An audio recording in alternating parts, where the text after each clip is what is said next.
የእግዚአብሔር ቃል ወደ አማቴ ልጅ ወደ ዮናስ እንዲህ ሲል መጣ።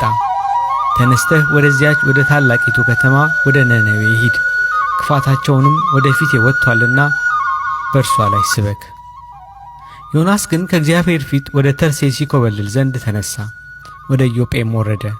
ወደ ተርሴስም የሚተላለፍ መርከብ አገኘ። ከእግዚአብሔር ፊት ኮብልሎ ከእነርሱ ጋር ወደ ተርሴስ ይሄድ ዘንድ ዋጋ ሰጥቶ ወደ እርሷ ገባ። ትንቢተ ዮናስ ምዕራፍ 1 ከቁጥር 1 እስከ 3። በዚህ ነገር ነቢዩ ዮናስ በብዙ ስህተቶች ውስጥ መውደቁን እናያለን። የመጀመሪያው ስህተት አለመታዘዝና አመፀኝነት ነበረ። ነቢዩ ዮናስ በዚህ ነገር ውስጥ እንደ አንድ ነቢይ ሰዎችን ለእግዚአብሔር መታዘዝ ከመጥራት ይልቅ ራሱ ለእግዚአብሔር መታዘዝ አቃተው። ቀጣዩ ዮናስ ከእግዚአብሔር ዘንድ መኮብለል ነው። ይህም እንደ ሞኝነትና እምነት ማጣት ያሉትን ኃጢአቶች በውስጡም ይዞ ነበር።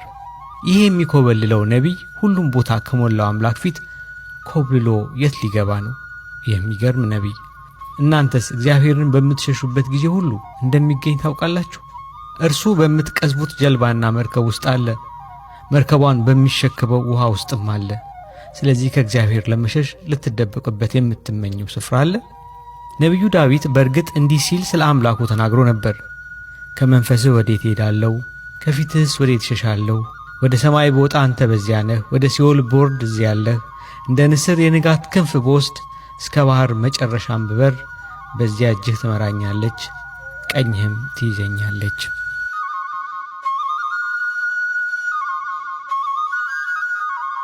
ነገር ግን ዮናስ በዚህ ከእግዚአብሔር ፊት ለመደበቅ በዛፎቹ መካከል ለመሸሸግ ያሰበው አባቱን አዳምን መስሎ ነበር።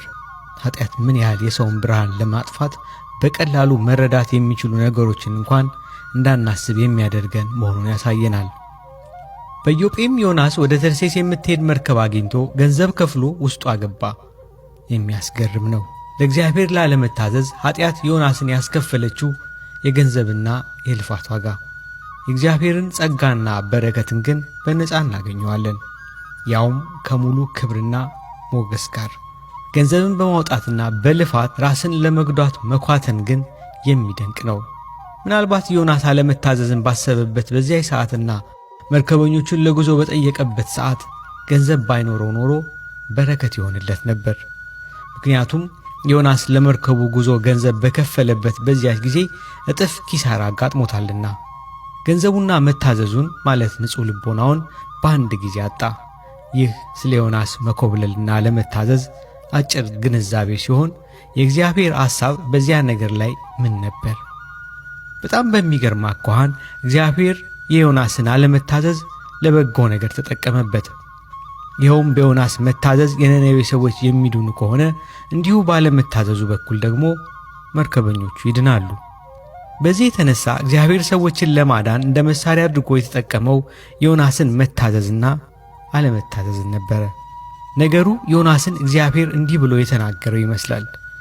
ዮናስ ሆይ ከኔ የኮበለልክ ይመስልሃልን? አይደለም። እኔ ወደ መርከበኞቼ የምልክህ እንደ ነቢይ፣ እንደ ሰባኪ በታላቅ ድምፅ እየጮኸ ሰዎችን